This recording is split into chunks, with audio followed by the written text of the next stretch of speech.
Lemonada.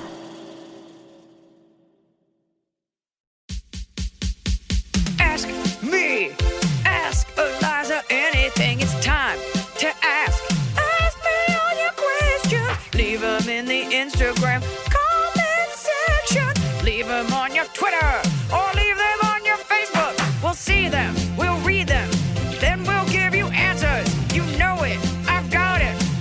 I've got the answer, you ask me. I'll tell you anything. There's like a style of sports bra that has like really thin straps, and it's really made for women with like smaller breasts, but I do think it looks better than like strapping on a fucking harness. So I've figured out, since I don't have any impact sports, I just wear a smaller one, but the straps do like dig in a little bit here. Yeah. And it looks like a little puffy here, not in a bad way. I don't know. I just keep looking at it and thinking chicken chested.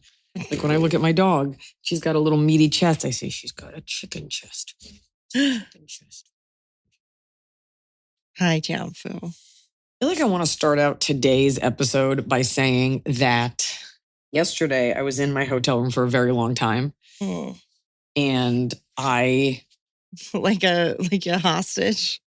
just like had a lot. We're shooting this movie and it's so fun and it's so great and it's physically demanding and it's long hours. And I lost my voice last week, which is normal for someone who performs. I am the kind of person that has to take a steroid a few times a year to get it back. Like sometimes I can do an hour kind of sounding a little raspy, but for this movie, the character can't just like all of a sudden like be sounding like this. Right. So I got a steroid shot and then I took a prednisone pack, and it makes you really hungry because it's a steroid. Eating all week, and it kind of disrupts your sleep. So I was like, well, I'll get a little Ambien prescription to make sure that I go to bed. And so it was like 5 milligrams, which I think is a lot. So I would cut them in half. So I'm taking it every night. And then yesterday I was like, you know what? I've got a little bit of time before a rap party. I'm going to go do a set. I'm going to get on Instagram Live. And a lot of times when I do them, I don't really have anything to say. Like we do it to be like surrounded by people. And I get on there and something just came over me. And I was like, oh no, I feel really sad. I'm about to cry on a live, which you cannot do. No. Like it is so cringy and just, there's no reason to go on there and cry. I was going to say in front of thousands of people, but it's really like 350. That's about my retention for those kind of things. And for anybody that was watching, I basically was just like, I think I'm not going to do stand-up comedy anymore. Like I'm having like a real crisis of faith. And I was like, how do I get off of this live? How did you get off? Did you just say, okay, bye? And then you have to like pause to read the comments. And you're just like, I'm waiting to come up with something else. No one's really saying anything or asking me a question. I kind of hate it here. And comedy kind of hurts now. And I hate the landscape. And I feel weird. Anyways. And I was just like, I hung up and I was like, no, you're not famous enough for anyone to give a flying fuck what you decide. Like I could actually probably kill myself on an Instagram Live and it might make like a weird news source headline, like female comedian. Like, I don't know. Anyway, so one person in our Patreon was like, I hope you're doing okay, which was sweet. All this is to say that was embarrassing and I shouldn't have been live. But all this is also to say, I do think the combination of multiple nights of Ambien, which will give you dementia eventually, compounded by being physically exhausted, I think just got to me in a very weird way. Not like a Lil Nas X way, not like a mental break way, but it wasn't great. So. Yeah, and you're away from your family. You're in a weird, your body's going through a lot. Not that he's the only celebrity to have a mental breakdown, but he is the most recent. Yeah. Which sucks if you are a celebrity who's had one and nobody cared. Like to be like wandering the streets in your underwear and like TMZ doesn't even come out is sobering. Ooh. And so don't go into the streets. Keep it So I called inside. Emily. I was like, can I call you? And it was very cute because I was laying in bed and Emily's like, wait, let me get in bed too. I went and laid in bed. But I will tell you, you were not comforting. Like I was like, I just feel like everything I do is worthless. And you're like, yeah, You picked a bad job. You picked a really hard job. You are a house cat because your whole contribution is you're like, I'm here, I'm here. but I'm not going to give you anything. What? I figure if you're wanting to call me, you know what I give. I was just like, she'll understand. And maybe that's what you're looking for. I don't know what I was looking for. I mean, because it's not comforting, but it is like, of course you feel that way. It's really hard. I feel like it would be dumb to be like, no, stand-up comedy is so great for your mental health. It's really good and it's an easy career and it's like super. The truth is, it always was. Like it was always the thing that always worked and it works, but I am just, I guess, a little jaded. Yeah. And a little bummed out that, I don't know, for all performers across everything, like we have a great tour, but like, I don't know, to suggest that live ticket sales aren't great makes it sound like there's something wrong with me. But in general, like live tickets are just down, you know, unless you're fucking Morgan Wallen or something. Yeah. And so that's a bummer well, to yeah, work the this economy's hard. crashing. So I'm just saying it's a tough thing because, you know, as a comic, you want to say the things you want to say, but I feel like the landscape of what's acceptable, like audiences are so petulant. Like you can't say this, you can't say that. And then like your people turn on you because you didn't say it the right way. Meanwhile, like right-wing adjacent male comics are just saying the worst things. And people are like, oh, he's daddy. I need to fuck him. And you're like, okay, I'm over here minding my P's and Q's, trying not to hurt anyone. And because I said Jews shouldn't die, you're like, I'm not buying a ticket. So it's just fucking exhausting. And the truth is the people listening to this are the ones who buy the tickets. I was saying that to Noah. He's like, yeah, it's like when the teacher gives a lecture about people needing to attend class to the people who are in class. yes. Yeah. So yeah. These are your people. But I will say we go through different phases of like flash in the pan type things online. Like the thing I see now, the people who are getting like attention are the weird story time people that are like, in 72 parts, I'm going to tell you about when I fought off my ex-husband, you know, and it's. Can I tell you my biggest pet peeve? What? Is when I find like an Instagram that'll post like, just like a random account that'll like post a scary story or a post about something like, look at this video of this ghost. The comments, rather than what I want from the comments are like, here's how you explain that. Here's what that is. It's people telling their own stories. Yeah. Which I think is its own type of mental illness.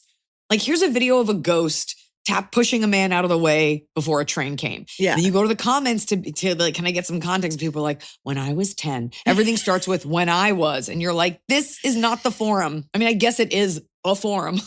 The people that go in, like I saw a post, somehow I was served up a post from Clay Aiken and he's in a house with his kid and like all their friends and the 17-year-old boy. So he just is like videoing himself as like boys scream, like 17-year-old boys are just like screaming at each other.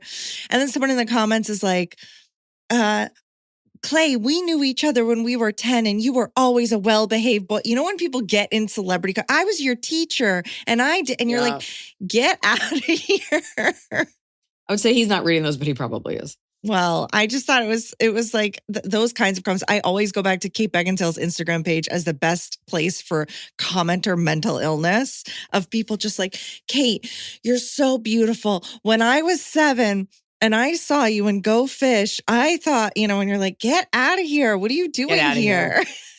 I mean, there's something weirder about that being so, not even earnest, but instead of just being like, you're hot, being like, oh, you're such a beautiful soul. If we got together, it's like, ew, do you think this is real? And yet people go in, they like all the compliments. I've moved past that. Yeah. Yeah. I don't read for I don't even check. I don't know. I don't know what I do. I need to figure out a way to exist with Instagram. Yeah. And get what I need from it. But anyway, so if you're listening to this is the last week of shooting our movie here in St. Louis. We spent all Friday night on a roof with a rain rig. For those of you that don't know what that is, it's basically like a giant crane rigged with water to make it look like it's raining wherever you are. It like casts like an umbrella of rain. And I was a little baby about it. I could not stop shivering. I had to have like 5 towels. You wanted the rain rig. You specifically wanted it. It needed to rain, but it also was the first day. It's been like 95 degrees here every day. And it was the first day it was like 60. And my body could not handle water. No. And I was like, I'm ready to go. Let's do another take. And I could not stop shivering like a rat. Oh. I just get cold so easy. I'm so cold. Well, because you've been talking about how you're gonna have to shoot a roof scene when it's so hot out. It was perfect weather for the roof scene, and then there's the rain. I won't give away too much, but this will come out in like a year and a half. Anyways, you will have forgotten. And we only have one more scene where I might need to show my body, so we're just gonna keep it tight for the rest of this week. When do you wrap and head home? What if I was making a porn this whole time? And I just said nothing to my family and friends. You wouldn't have needed to fly so far. I head home at we wrap at like 6:45 a.m. on like Sunday morning, and then we'll fly home. I'll be home for 4 days. And then I spent all of last night while the whole cast and crew was out getting fucked up. I was like, I have to rest my voice. And I was jealous I missed it. Wait, you didn't go? I went to the wrap party and then they all went out. So I just drove some people. I did a little bit of stand-up. Shout out to Golden Gems, a very cool bar here in St. Louis that was hosting a Don't Tell comedy show. So I popped in last night and I did a set and it was so fun. And then some of the crew came with me and then I dropped them at a gay bar called Rehab. Were you about to say the Gorilla? The Gorilla. No, Rehab, the Garage. That's where we had our party. Garage. Shout out to the Garage in St. Louis. They were amazing hosts. Then I did my show. Shout out to Golden Gems. You guys were awesome. Very cool bar. And then I just dropped them and I was like, maybe I'll go in for a drink. And as I was walking up, I could hear Pink's, was that song Just Like a Pill? Oh, God. Yeah. I heard it blaring and I was like, tonight's going to be a night where you scream saying, I cannot go. I cannot lose my voice. You can't. Came back. Took my little baby half an Ambien and then Googled coffee shops in Estonia and Bulgaria. And if you have any recommendations for any of the European cities, hit me up. I've already saved a few. I'm coming for that Eastern European matcha. Ooh. So that's it. Love in St. Louis. Looking to buy a house, an 8-bedroom house here for $50. All right. That's all I say. Every podcast here, I'm just like, I'm loving it. Still shooting. But I can't really tell you anything else. Yeah. No, you're almost done though. Do you know, have you guys talked about when you're going to announce things? Probably when we sell it. Oh. Or if we get into a festival. I don't know. Vulture shoulders. Sorry about the sound, folks. And I appreciate you putting up with it. This is just what we got. And we're here for you on the pod. So brew some cocoa. It's time to gossip about people in your lives at your dental office. How do you tell your family not to visit? Hi, podcast fam. Excuse me, family. They didn't write fam. Ew. I'm from North America, currently studying for my master's in the UK. Waited to be staying for my master's before asking a question to the pod. Both my mom and my husband's parents want to come visit. My mom wants to come for a month, which she cannot afford, and wants me to go across the country with her. I don't have the time, money, or effort to cater to her for a month. Mind you, she's single and most of her friends are still married. She doesn't have anyone to travel with. On the other side, my husband's family are having some health struggles that could prevent them from walking for even a short period of time. Eliza, as you know, Europe is just walking. It's not that I don't want to see family, but I don't want to spend my little time off school and our limited travel funds seeing shit we've already seen or not being able to really do much. Wait, they're in the UK? For the masters, yeah. So from North America in the UK. Not Europe. As of Brexit, it's not Europe. I'm just, make sure you know that. They will eat you alive. Yeah, okay. There's no way they can get around. How do I work around both these situations? Looking forward to watching your movie when it comes out. Best Anonymous. You're in the UK, you're studying. Your mom wants to come visit for a month.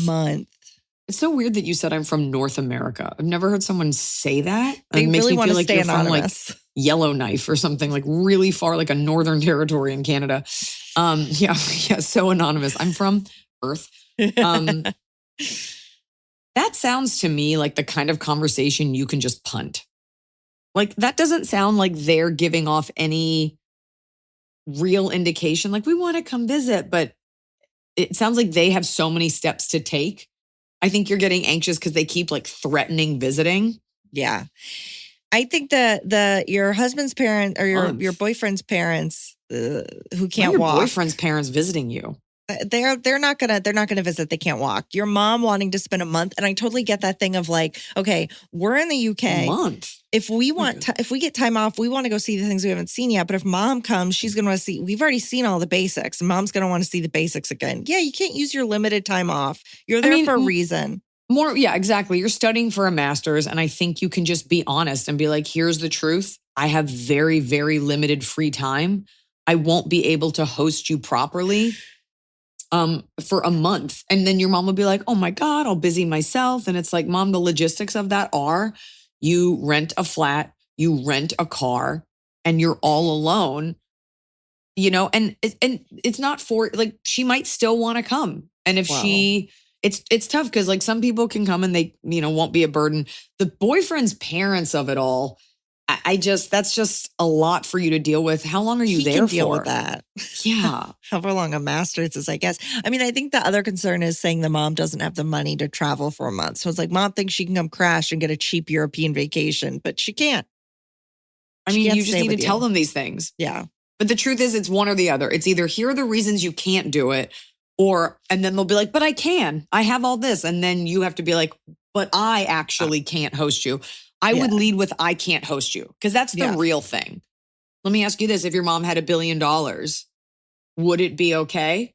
Or is it you are just fearing you won't have the bandwidth to deal with this? Plus having all of them visit, maybe they could all go together and entertain each other. Yeah. Can they be friends? You just have to simply say, I am on a really tight schedule. I'm here for a reason. Yeah. Like I just don't have the bandwidth to host you guys. If you wanted to come for a weekend, that's one thing. It's really not that far from the East Coast.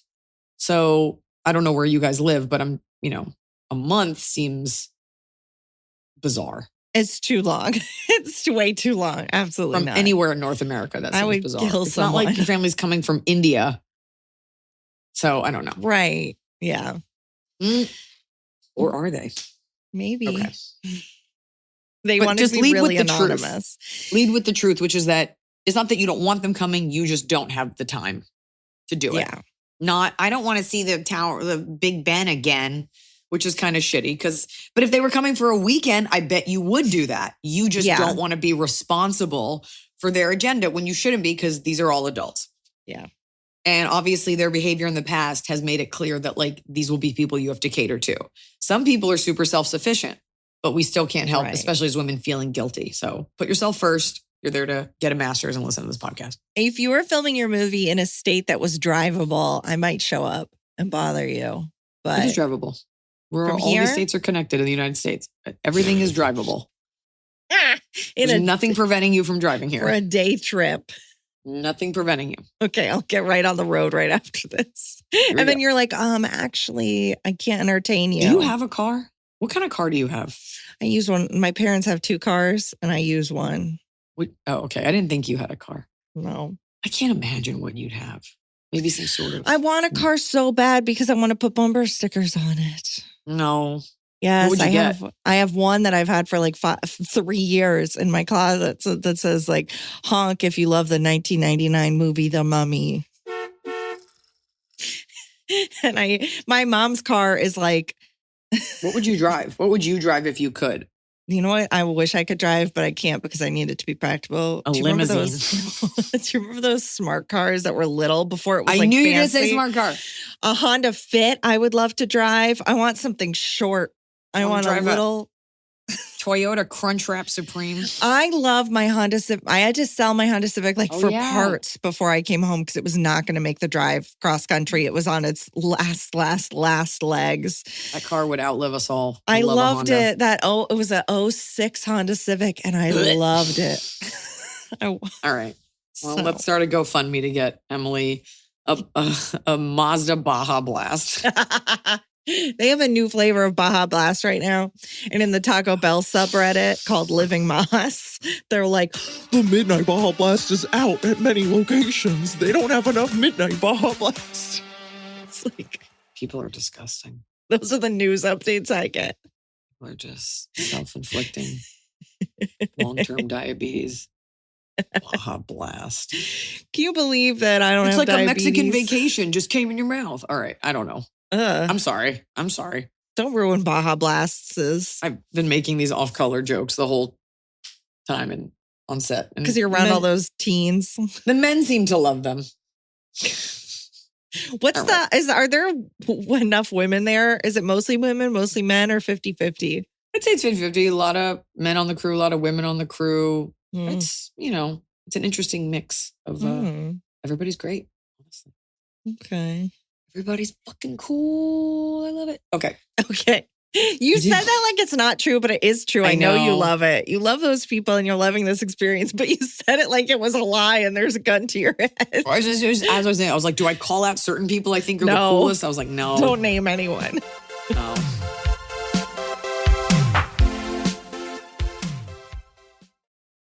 You're going to be doing a lot this summer, and you're going to need headphones that are as versatile as your schedule. Meet JLab. Headphones and speakers as different and vibrant as your summer plans are. JLab's colorful collection has something for everyone this summer, and they have something for every moment. Think headphones and speakers in fresh summer colors with features you'll actually want for your workouts, your poolside chilling, or your sunset jam sessions. Extra long battery life, noise canceling, and so much more. For your summer travel plans, J-Buds Luxe over-ear headphones in sage green, mauve, cloud white, or classic graphite. They're super comfortable and sleek with active noise cancellation. Perfect for flights, jetting off wherever you're going this summer. And they can fold up and store in your beach bag and your carry-on. And for those of you with tiny ears, check out J-Buds Mini. They fit on your keychain and they're smaller than a coin. For the smallest fit ever, that's JLab. Look for the blue box at retailers everywhere or shop jlab.com and use code Iliza for 15% off your orders today. I've been out here shooting a movie in the Midwest in the dead of summer, and it is warm. Summer means one thing when you're out here in the elements, and that is sweat. And if you're not wearing the right underwear, it's going to get real swampy real fast. That's why I swear by MeUndies. Their micromodal fabric is legitimate magical. It is super soft, it is breathable, and it somehow stays cool even when it is 200 degrees and the AC in your trailer is really putting in the work. MeUndies has a cut for every butt with over 20 different styles in 100 different colors and prints. Plus, their summer prints are fun. Think tropical vibes, popsicles, even pool floaties. Sometimes I just wear their stuff around. Even in public. That's right. I wear MeUndies in public like they're regular clothes. They didn't tell me to say that, but I've done it. They have styles for everyone. MeUndies has a cut for every butt with over 20 different styles in 100 different colors and prints. MeUndies are an essential summer must-have for every drawer. And Ask Iliza Anything has arranged a special offer. Right now, as a listener of my show, you can score sizzling summer deals, like up to 50% off at MeUndies.com/Iliza and enter promo code Iliza. That's MeUndies.com/Iliza. Promo code Iliza for up to 50% off. MeUndies, comfort that's made for summer. Also, please use our code, otherwise we don't get the credit and we can't do our show.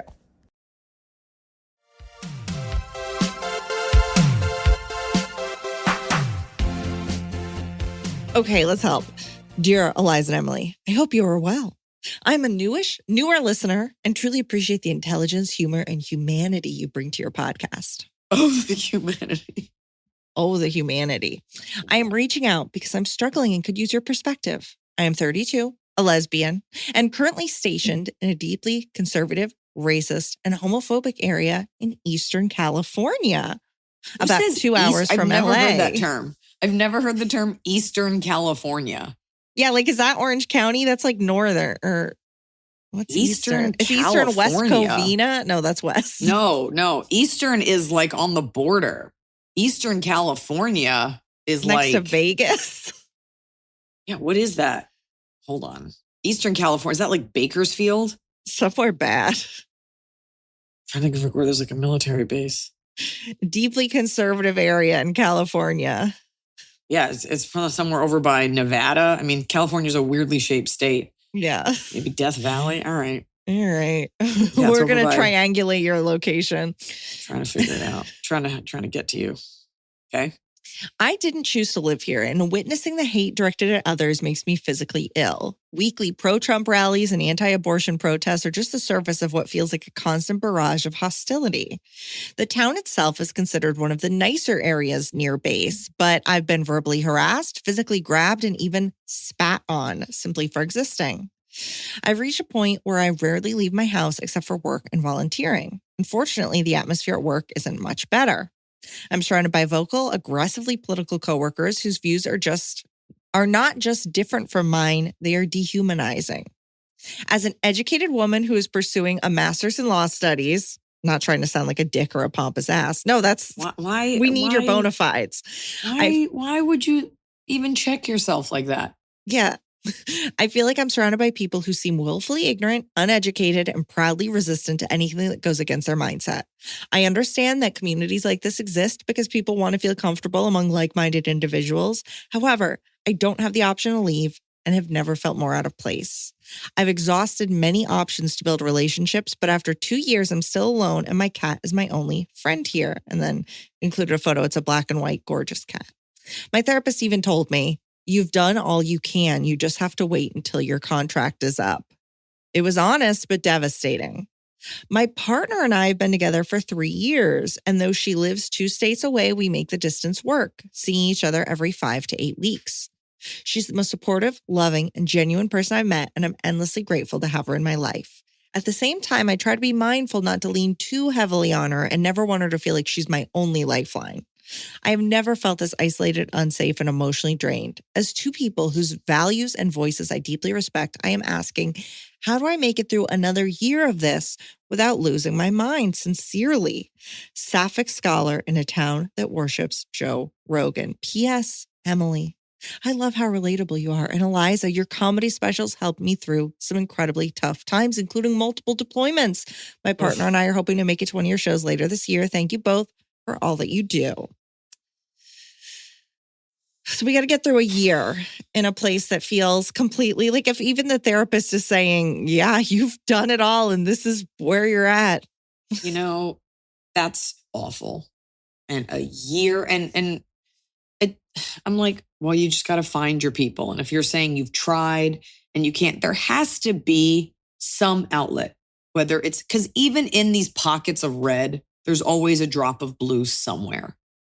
There have to be other people like you. They're just does whatever. And it's probably exhausting to even talk to these people because it just feels there's so much anxiety and there's so much hate. You have to mentally tough this out, and you're going to have to find moments of joy, whether that is making your home like a sanctuary and a safe space, finding a hobby. You're telling me you get spat on. Are you like so outwardly gay looking that people can tell? Is this prohibiting you from moving through it? Or is this because you have the conversations with people? You cannot let this prevent you from experiencing the joy that you're entitled to. And I'm not saying that you can just go out and everything will be fine, but you have to make it your job to find things that make you feel good. I don't know if it's a coffee shop, a conversation. That's so great that you volunteer. Are there people there you can hang out with? You can go to people's houses. I think you're feeling like I've done everything that I can and this just sucks, but there's always something. In every town, there's something. And you may have to drive for it. And you may have to just look forward to your weekends off. You may have to make planning for your future be the fantasy that like you're living in now. Maybe it's conversations with your girlfriend or your partner or making a vision board or a Pinterest board or reading, but you need to make it almost your full-time job to find ways to offset this. And that's going to take work, and that sucks.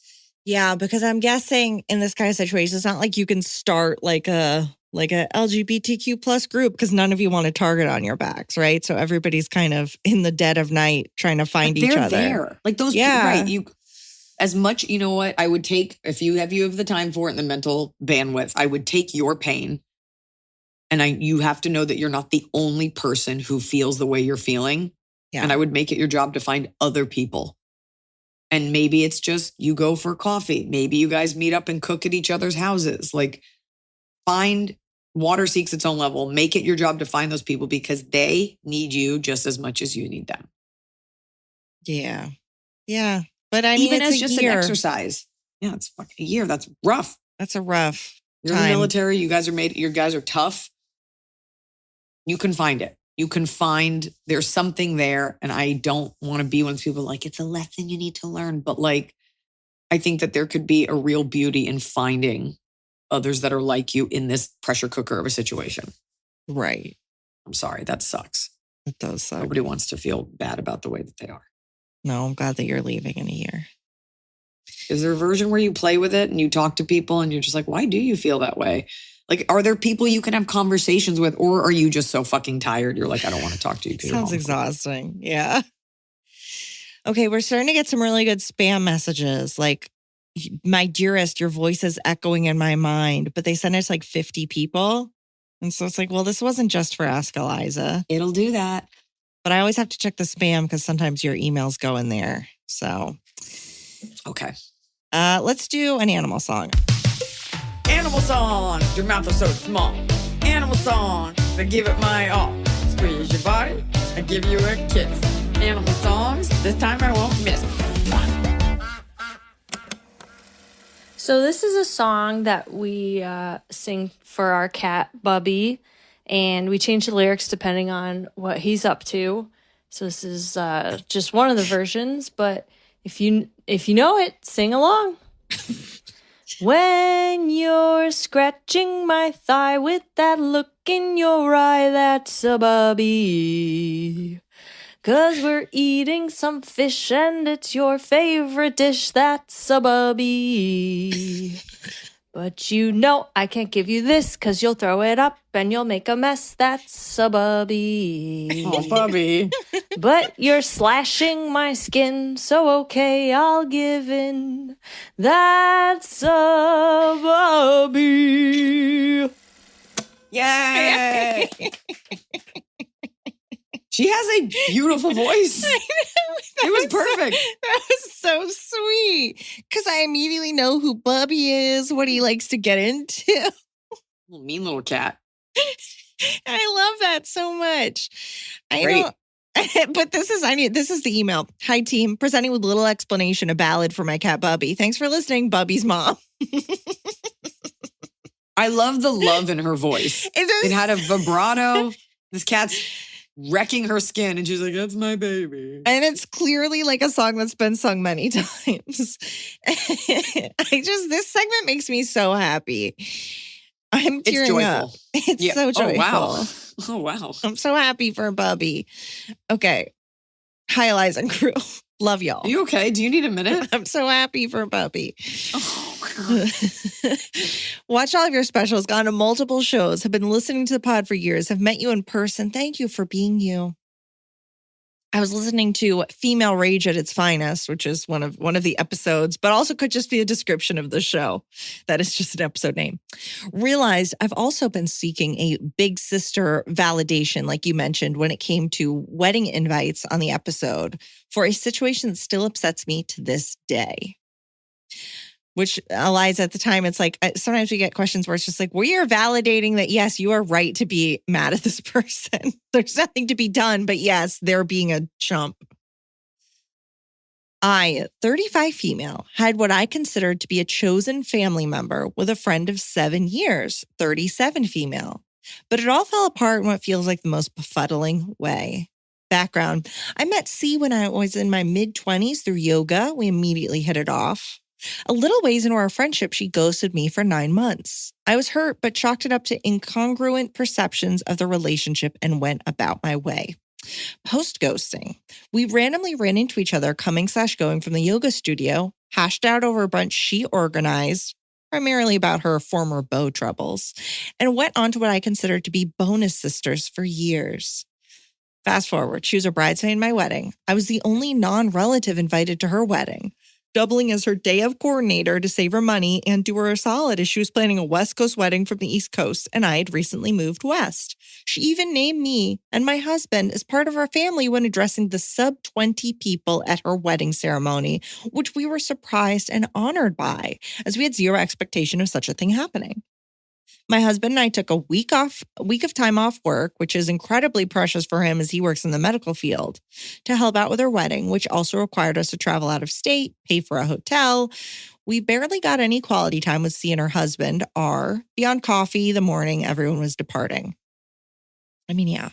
There were a lot of complicated intra-couple and family dynamics at play that I believe were the bigger contributor to this, but disappointing nonetheless, as we definitely felt way more like the help. While we were planning for C's wedding, my husband and I were putting together a trip back to the East Coast to attend a relative's wedding.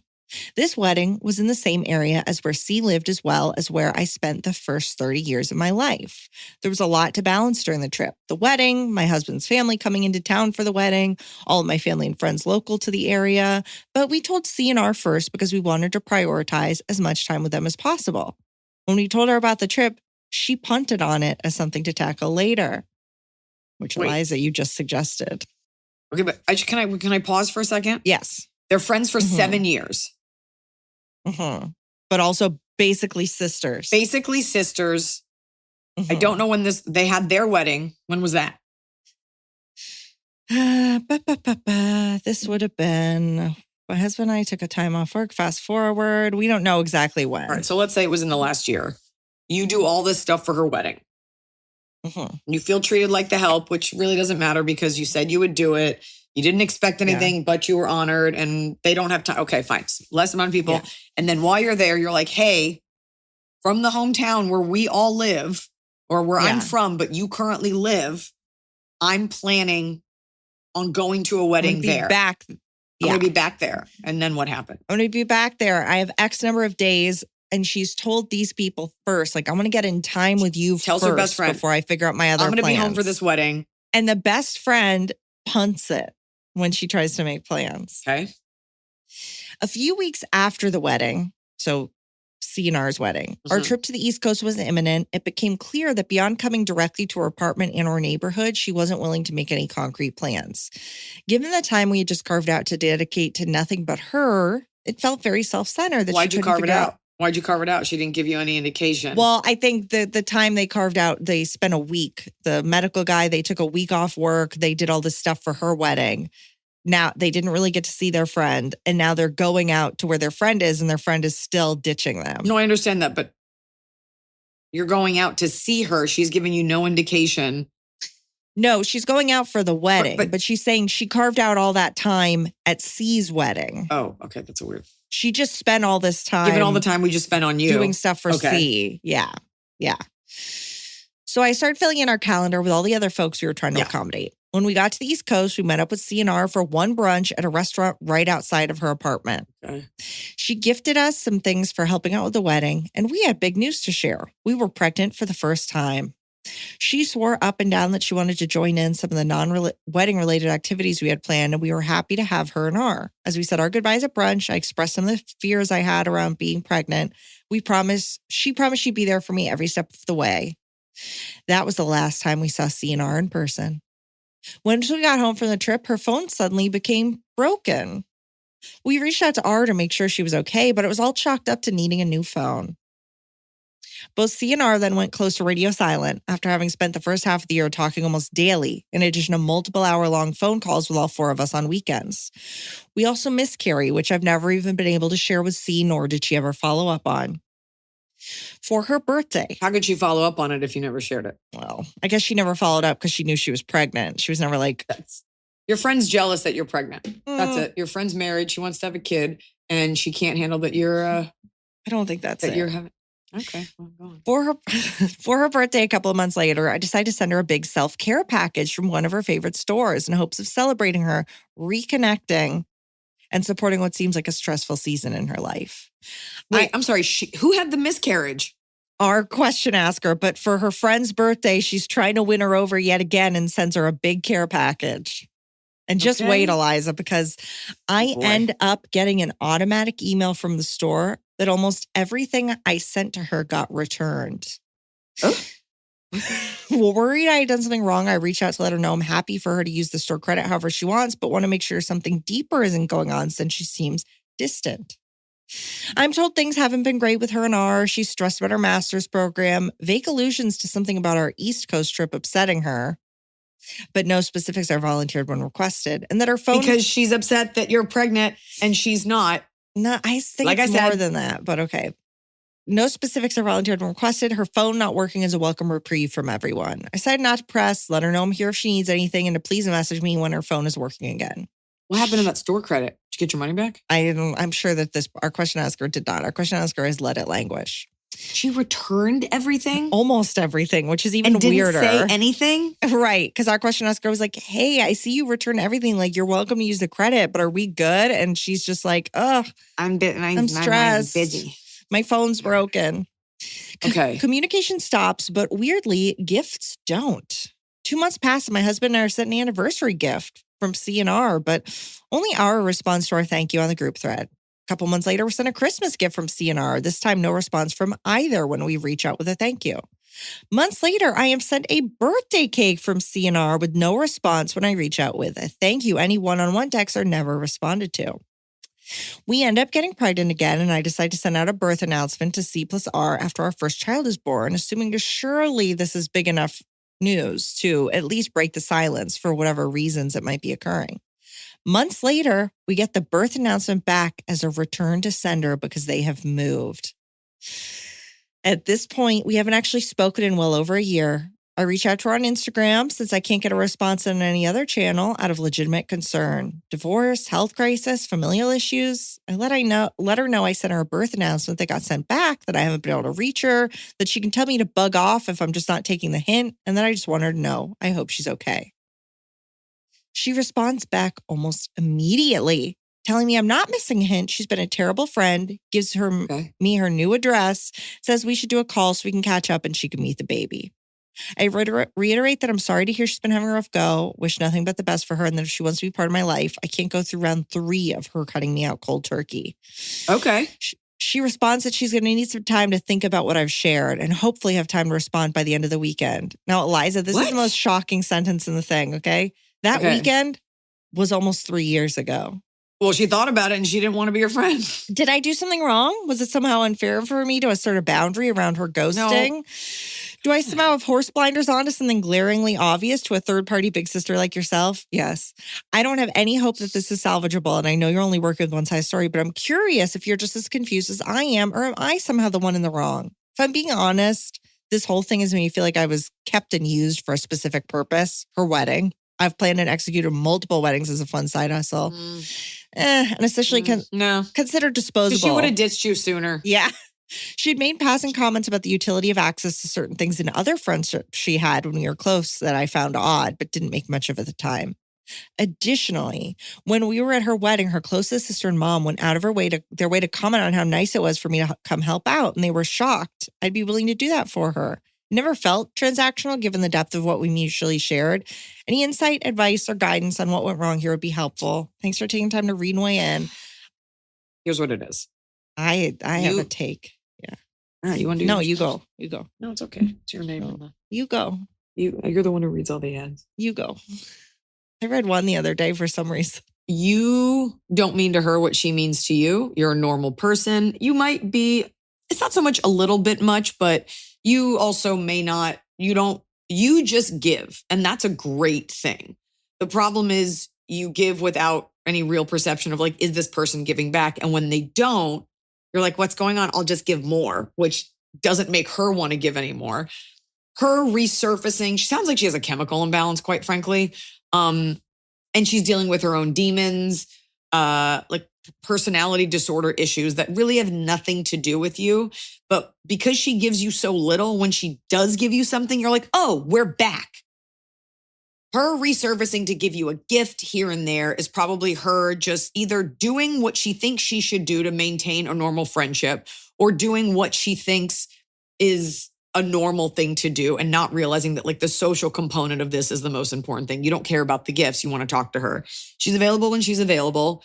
And I do think you having a baby was probably hard for her, which is unfortunate because that's a weird dip. And then she's like, you know what? I guess I'm okay with it.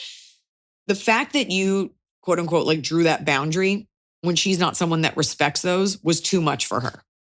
She's shitty. She's shitty. You don't need her. and you're going through the fact that you're questioning, did I do anything wrong? You gave her multiple gifts. It is weird behavior. And she is struggling with some sort of mental illness. Maybe her relationship isn't great. But the fact that on multiple occasions you were like, hey, are we cool? And she couldn't even talk to you means that she is dealing with some kind of weird demon. You don't need this shit. Yeah. My similar immediate thought was, you think of her as a sister. You think of her as family. Yeah, a sister who doesn't like you. Right. Like a normal sister. Yeah. I think the amount that you put into their relationship was so much more than she's putting in. I wonder if she was just kind of like, oh my God, I can't do this anymore. Like, but by the way, like she may not dislike you. Like we all have people in our lives who show up a little bit more, or like we all show up in the ways that we can. Some people are great at giving gifts, and like that's the thing that they do just to let you know, hey, I'm thinking about you, but I don't really have the bandwidth in general. And I get it. Like someone comes to visit me, I'm like, I'm not going to drive to go see you. Now, it's shitty given what you've done for her, but you can't have given that wedding gift expecting anything when if you look back at your friendship your whole life, she's probably always kind of been a little weird in this way, but she was consistently reaching out. So you kind of like let it go. I definitely know people that reach out to me often and I'm just like, okay, but that doesn't mean I don't care about them. That doesn't mean I wouldn't send them a holiday text or something like that. Yeah. The only part that you need to focus on is the fact that the returning of the gift is so weird. And that's what makes me think she has like a social disorder. The only part you need to focus on is the fact that you're like, hey, are we good? And she didn't tell you she moved. She has no desire to fill you in on her life. And when she thinks about you, she reaches out to you, but it doesn't sound like that's the kind of friendship that works for you. Right. She's not a bad person. She's just kind of shitty socially. And you don't mean enough to her. Her phone was just broken. She either is full of it or she's such a weirdo that she was like, good, my phone's broken. No one can reach me. And it's like, yeah, you can't overcome that. So you're not getting at her. Counterpoint, she's an alcoholic and she's doing something weird. Counterpoint. She's cheating on her husband. I always just think when we're younger, everybody has these quirks. Like, oh, that's just Sandra. She's just weird with her phone. Oh, that's just Mike. He doesn't do whatever. Yeah. Sometimes it is a thing, especially with men where it's like, I just don't text. Yeah. But we have all these quirky things about like, I don't look at this. I don't really answer. I don't respond. It's like, no, you don't really do that for people who don't matter. Yeah. Like when I meet like other celebrities that are just like fucking blazed out of their mind or they're late for their call time. I'm like, but you were on task enough to get the audition. Like at some point you showed up to a meeting that got you here. Yeah. So this is a choice. Yeah. Barring any mental illness. Yeah. Which I do think your friend has. Yes. So let it go. You drew a boundary. She couldn't fucking handle it. She doesn't deserve you. Yeah. We're done. Yeah. And I think she's jealous you had a baby. That's just me. I don't Stop know why putting says no. time into her.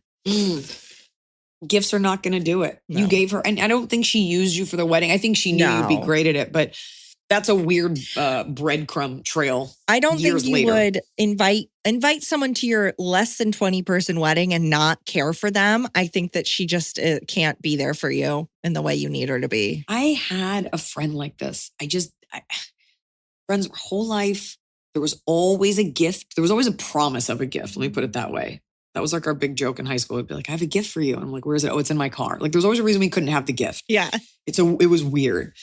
And then erratic responses, no responses. And like growing up, there was no conversation about mental health. And we didn't realize that like she was dealing with something fucked up. I still don't know what it was. And even every once in a while, if we text, all of a sudden she'll just stop texting. Like some people are just shitty socially. Yeah. But in person, they're great. But like you can't really make a plan with them. The answer is it probably isn't you.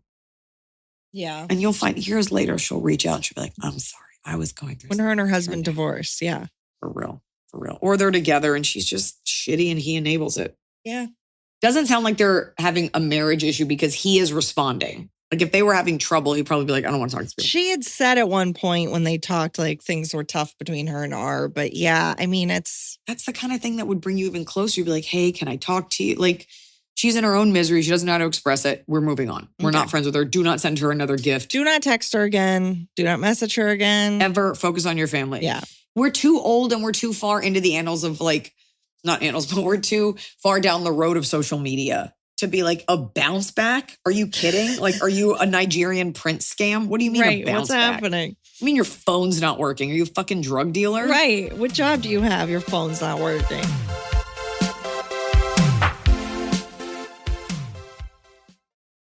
You know what? I'm not a financial expert, but I believe Ask Eliza Anything listeners should be sending in more money confessions, like insane purchases or weird things you bought with your allowance. I don't know. I personally hate budgeting because I get overwhelmed with numbers, but Monarch Money brings your entire financial life together in one clear interface on your laptop or your phone. And right now, just for our listeners, Monarch is offering 50% off your first year. The layout of the app is nice. It's simple to follow. It doesn't look like a normal banking or money management app. It feels more like a social media app than a money management app, to be honest. And I think that's what makes it easy. And rather than being hit with like a wall of numbers of all of my transactions, instead there's a clear summary at the top with the other categories like savings goals, retirement accounts, stuff like that. I set up some goals for my finances, and Monarch provided a list of everything I could think to save for. Retirement, an emergency fund, my kids. They made it easy to prioritize those goals and assign targets. Monarch is built for people with busy lives. So if you've put off organizing your finances, Monarch is for you. Don't let financial opportunities slip through the cracks. Use code ELIZA at monarchmoney.com in your browser for half off your first year. That's 50% off your first year at monarchmoney.com with code ELIZA. We could all use a little hope, and I like watching movies that tell the stories of real-life heroes with the courage to stand up in the face of indescribable evil. And that's the feeling I had when I watched Bao, Artist at War. Yes, it's a Holocaust story, but it's a film about how art and love can save lives, literally and spiritually. Bao brings a different lens, part thriller, part love story, part tribute to the power of creation in the face of destruction. Joseph Bao was a prisoner in a Nazi concentration camp, forging documents to help others escape. But he was also a poet, an animator, a romantic, and his story, his love, his resilience, it's like something out of fiction, but it's real. If you connected with Schindler's List or Jojo Rabbit, films that show not just what was lost, but what was fought for, then you need to see this movie. Bao, Artist at War hit me so hard, and it's one of those rare films that stays with you. Read about Joseph's real-life journey and find showtimes near you. Bao, Artist at War opens only in theaters for a limited run beginning September 26th. Go to Bao movie.com and watch the trailer.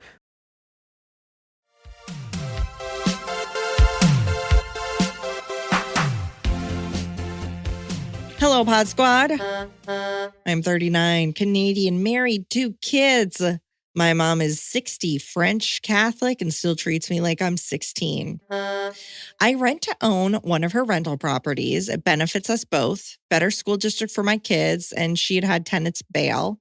Never missed a payment, handle all the upkeep, just replaced a 15-year-old AC unit myself. She lost it when I got a $1,200 tattoo.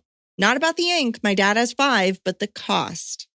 Last year, my husband gave me a necklace for the same amount. I got Put a cork in it.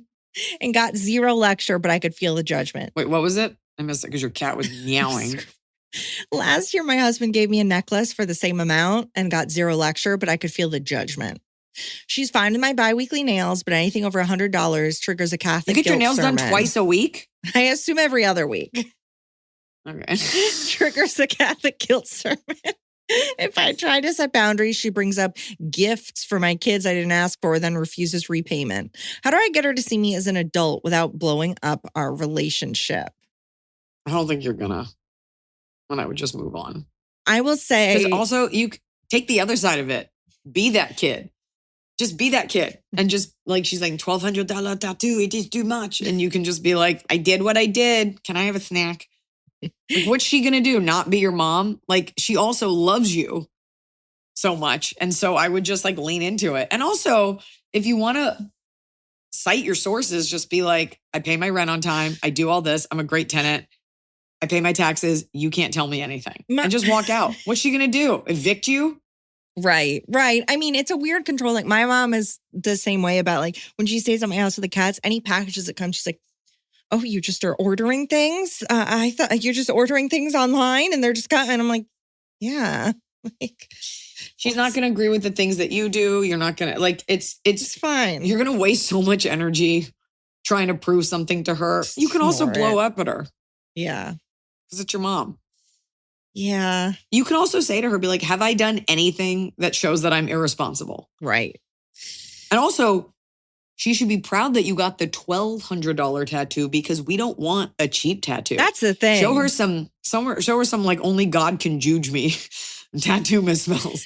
I saw one on somebody posted on Reddit, a tattoo, like, why does it look so bad? And someone's like, well, how much did you pay? And they're like, well, the guy quoted 400, but said he'd do it for 100 because it was my birthday. And it's like, if someone's willing to devalue their work, like somebody told me like I paid too much for mine. And I was like, I paid the perfect amount because I love it and it's professional and I didn't get a leprosy disease. So She's not, like if you're not a person who gets tattoos, she's never going to be like, oh, c'est magnifique.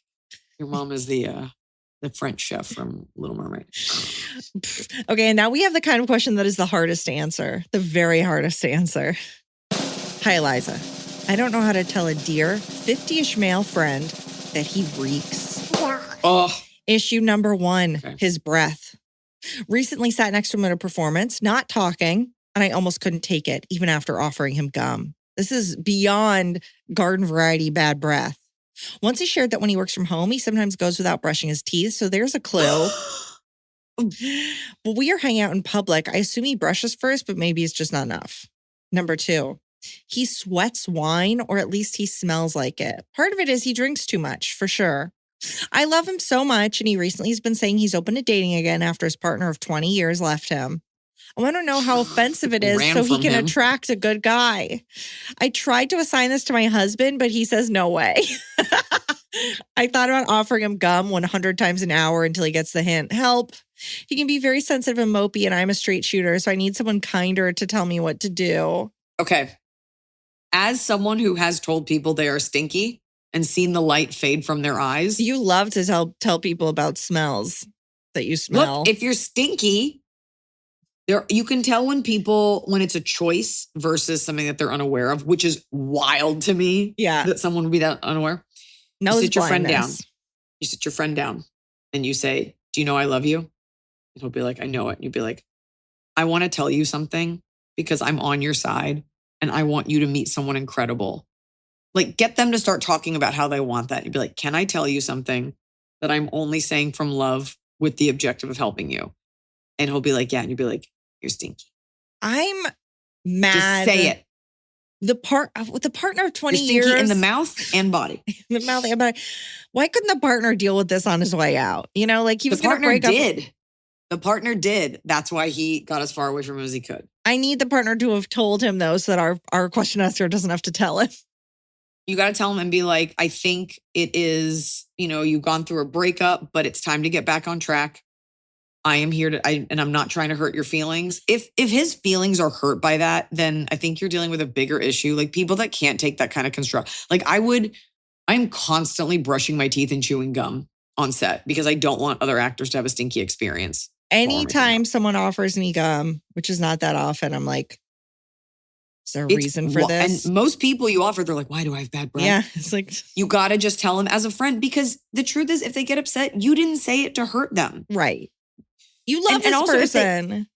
If they do get offended, you can say, do you really think I said that to hurt your feelings? Like, I'm not trying to embarrass you. And this is what I say all the time. I go, I'd rather this happen in front of me than a potential date. So Yeah. I'm telling you, you're stinky man. Yeah. You are stinky of mouth and body.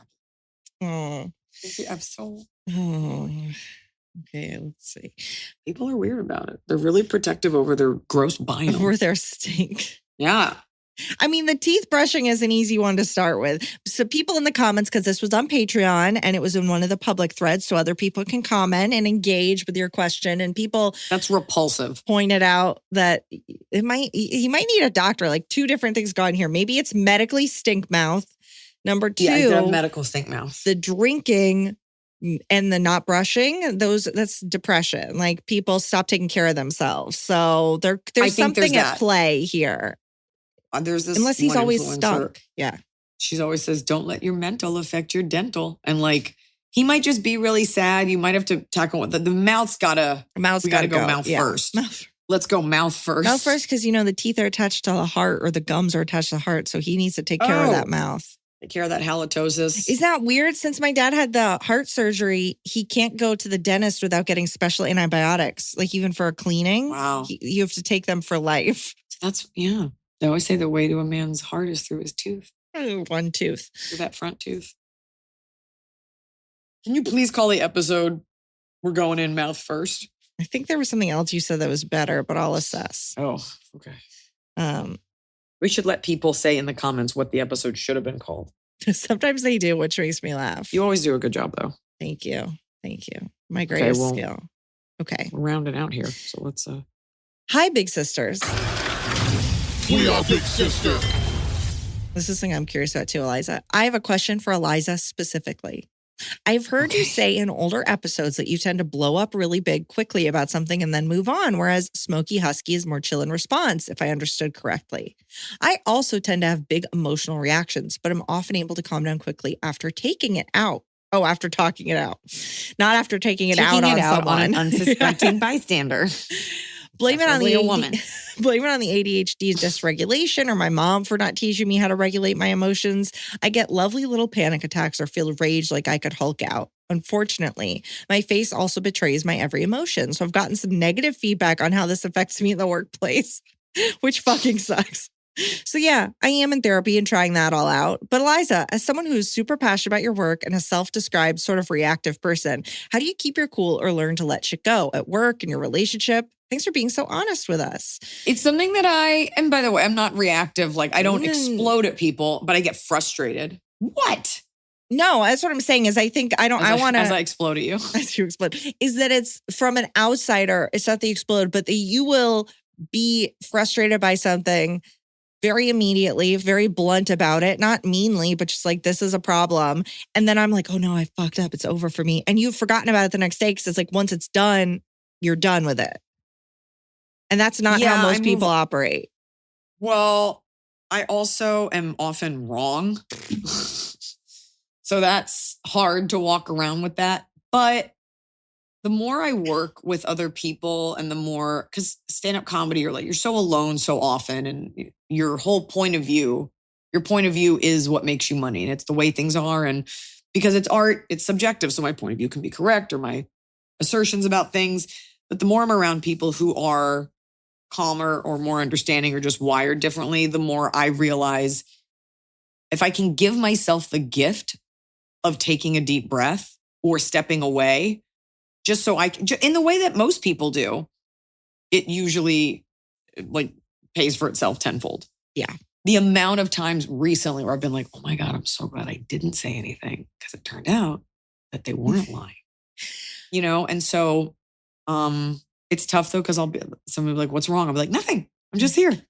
And then the more they ask, you're like, what? I'm just here, just doing it. So there's nothing ever wrong with saying nothing and then later being like, oh no, I was just thinking. Like you don't owe anyone an explanation about what's going on in your head all the time. Yeah. I'm wondering also, like, I think that there's also this thing of like, I don't know how much I buy that you absolutely cannot control your face at work, because here's what I do at work. And to be fair, I'm remote, but I'll zoom in and somebody will be saying the dumbest shit I've ever heard. And I'm pissed because I know they're wrong.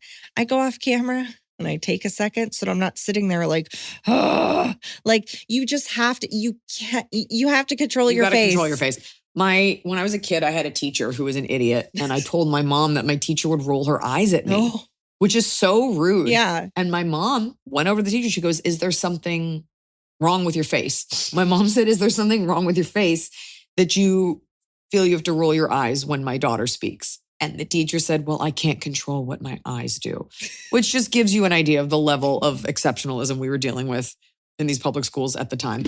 But I think turning your camera off, stepping away, pretending to check your phone, just giving yourself a beat to process it. Yeah. Couple of deep breaths, just removing yourself from something. Also in Hollywood, you'll be on a call, you'll get the dumbest note. And I've learned this from senior writers. And the answer is always, let me take a look at that. Let me take a look at that. Always saying thank you, which it doesn't matter because people don't really want to hear your opinion the most. Okay, great. Yeah. We're going to look at that. We're going to circle, but just like deflect. Yeah. because people are too emotionally stupid to handle something in the moment. So it's just always, let me look at that. Okay, great. Thanks so much. We'll circle. Like you just, whatever rote thing you can do to get through it so that you Yeah. can evaluate later, and just know that like you will feel so much better in 10 minutes Yeah. once you've taken a deep breath.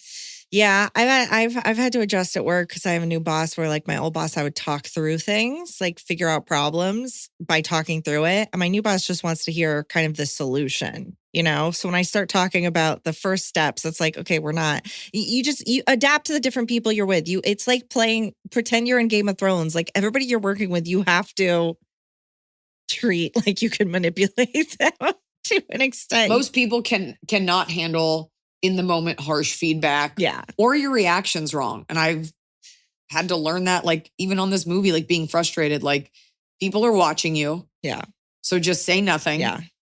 And if they fault you for being quiet, it's like, I'm allowed to take a second here. You don't have to be excited all the time. Yeah. But you got to be smarter than everyone else so that you are allowed to process your emotions. And then if you take a minute, you're usually able to say it in a better way versus like, oh, that's fucking stupid. Yeah. Yeah. Okay. All right. Top Here we go. of the cup and bottom. It's the top of the cob.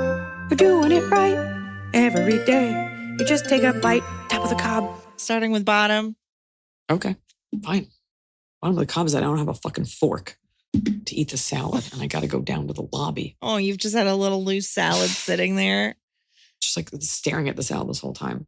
My bottom of the cob is when you're staying in a hotel and you need like the smallest things. And it requires, like, I can't ask for room service and you got to tip someone $8. And you go downstairs, you're like, can I have, and they're always like, this hotel's fine, but like, they're always like a little weird about it. You're like, just so you know, we bought thousands and thousands of dollars worth of rooms. Give me a fucking fork. Like, it should just be easier. There should be silverware in my room. Just like needing, or how like they're like weird about water in hotels. Like, we'll give you these 2 bottles. Right. But no more. And then my other bottom of the cob is like a shitty sundry shop at a hotel. Like this hotel has, you can buy pre-popped popcorn, special case cereal bars, and like those shitty grandma's cookies. And I'm like, and like Bud Light in a can, like a can bottle. I'm like, what is this selection? Like, make it a cute shop with branded shit so I buy like gourmet snacks, not like weird off. And don't charge me for cookies that cost 98 cents. Like, just putting weird things on a pedestal. Why aren't there forks in here? Just how being in a hotel, little things just become difficult. That's Yeah. all. I live here. That's my bottom. My bottom is, previously it was a top. I bought a sleepless Grumpy. Yeah. They're not on the market. I bought 2 more. Why did I buy 2 more, Eliza? That's my bottom. What am I going to do with 3 Grumpy? What am I doing? I don't know. I don't get it. I don't get the Labubu thing. Apparently it's a girl. I don't know. Ew, that thing's a girl? I think so. I think in a world where no one's allowed to have a gender, I think that ugly thing is a girl. That's a girl. That's offensive. That's my bottom. Okay, fan bottom. Got off volunteering on Saturday, went to the gas station, and my gas tank was filled with bark dust. PSA, get a lock and gas cap. And I replied, I was like, what do you mean bark dust? Bark dust? He said, yeah, the place I was parked uses bark dust in the flower beds. Someone decided it belonged to my gas tank. Psycho. That's awful. Psycho. You could explode your whole car. Yeah. You could have all died. My top of the cob. Mm. Ooh, it was going to be about this product I put in my hair that made it lay flat when it was wet, but I don't know what it's called. My top of the cob is, I had a very, very, very close friend for many, many years. And a little over 2 years ago, we just stopped speaking. It was very sad. And it wasn't a fight or anything. It just kind of like a text that never got answered. And then it was on the back of a disagreement. Like, it just kind of, it was one of the only times in my life where like a friendship ended and it felt like I was so sad because I missed them, but it didn't feel like I could reach out to them. It wasn't angry. Mm-hmm. And I miss that friend. And I think about that friend. It's a guy. And the way I speak about this person, it sounds like a relationship that ended, but it's not romantic, but like I miss them. Yeah. And we were doing a scene last week, not this week, not the last week, but the last week. And it was a super emotional day. And it was a lot of having to cry. And it was a lot of like emotions. And I was on my phone and an email came in from an email I didn't recognize. And I was like, I'm definitely going to open this. I opened it and it was like, hey, it was very nice. Like, hope you, Ethan, Sierra, and Noah are doing really well. I found these on my computer. I thought you might want them. And it was a folder of basically our whole life together, not in a passive, it was like me, it was someone that I worked with. Yeah. It was like the first time I guest hosted late night, my first talk show, my first, like all these like small things, like whatever, but years of behind the scenes pictures, some that I had seen, some that I hadn't, of like them photographing me. And I just broke down crying. Yeah. And I was just like, I'm on a set. I should like go away. And I just called this person. I just called them and I was hysterical. And I was like, I miss you so much. I don't know why we don't talk anymore. He was like, oh my God, I didn't mean to make you cry. He was kind of like laughing at me. And I was like, I love you. And I dream about you and I miss you. And you never even met my son. Like we haven't talked. Like you were at my wedding. Like this is crazy. Yeah. And it was just kind of like sometimes friendships just come to an end, but need like a little break. And then it's okay. And no one's mad. I don't even think we ever need to go into, we kind of stopped working together, but it was this really beautiful moment. Like if there's ever been a time where someone of the opposite sex is able to express like how genuinely deeply they miss someone and it's not a sexual thing, it was just like, you were like a brother to me. And it was just like a really beautiful moment. So that was it. Are it. you going to hang out? Yeah. And he texted my husband and like, now that's cool. Cause it was just like a very like, sometimes, on this podcast, we're like, all right, you're done, move on. Yeah. Sometimes things just need a break and no one's bad or good. And you need a reset. Yeah. And sometimes it takes a few years but it was a really beautiful moment. That's all. And I called people and I was like, guess who just emailed me? And okay, now now we're in a what? fight. You didn't tell me any of this. I've just been really stressed. I haven't been stressed. Your phone's broken. I can't believe I didn't tell you this. I know. Well, you know who it is. You can take a guess. Yeah, I figured it out as you were talking. But yeah, that's great. That's so nice. Thank you. Yeah, I was like, it's weird to break up with someone and like you don't have an angry feeling toward them. You're just like a little sad. Yeah. And people are like, are you okay? And I was just like, no, it's okay. I'm happy crying. I was glad that he sent the file. And that's really nice. Yeah, that'll be good. Yeah. So yeah, nice conversation. That was my top of the cup. Mine, no one's is going to. And then we get to do all of our old jokes, which have been fun to text, which are so stupid. You've just been waiting. Finally. Been holding on to these drafts.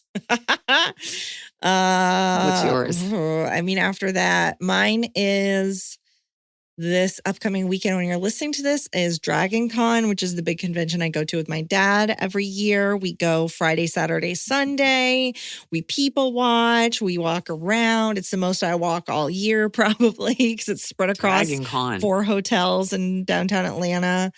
And it's always very fun and really wildly exhausting. But I'm excited because David Boreanaz is going to be there for the first time since I've been going, who is Angel on Buffy and Angel. And I'm going to get him to sign my Buffy poster. I'm going to sign my butt. Yeah, my butt. I can't wait for you to go to one of these things where one of the actors from our movie is, because he does a lot of these cons. I know. And then you can be like, it's me from FaceTime. Oh my God, I won't even tell him. But I hope he comes because I met his friend at a convention. So I need him to come to something here so I can be like, Iliza? Me too. We've both touched John Fu. And we've probably both touched Iliza. Yeah, we got it in there. He's probably touched you more than I've touched you. For sure. I know what this person's face tastes like when they're sweating. And it's great. It's great. It's perfect. Okay, a top from the listeners. One small step. Okay. As Iliza is working on her movie, I have exciting news. My movie is available on Prime.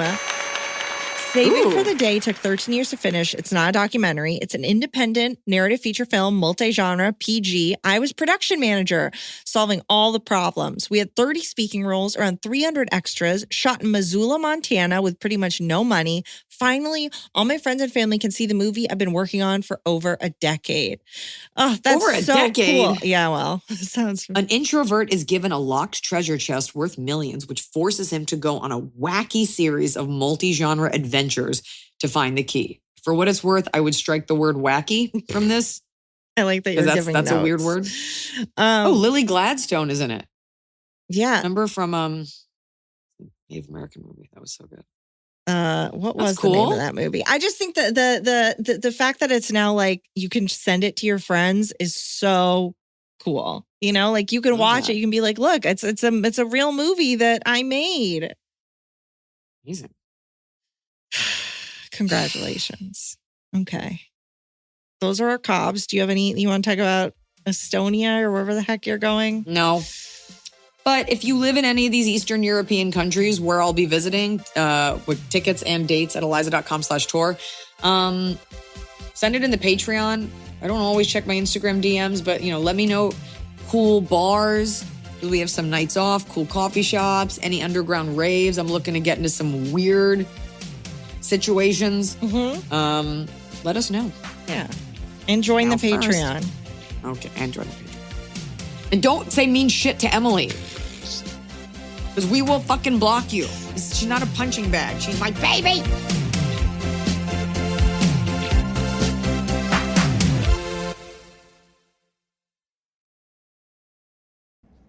We could all use a little hope, and I like watching movies that tell the stories of real-life heroes with the courage to stand up in the face of indescribable evil. And that's the feeling I had when I watched Bao, Artist at War.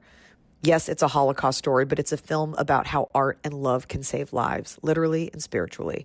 Bao brings a different lens, part thriller, part love story, part tribute to the power of creation in the face of destruction. Joseph Bao was a prisoner in a Nazi concentration camp, forging documents to help others escape.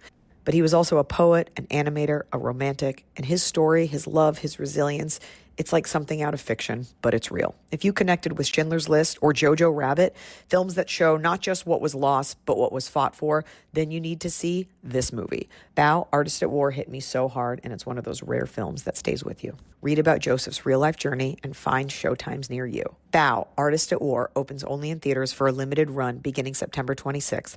Go to BAUmovie.com and watch the trailer.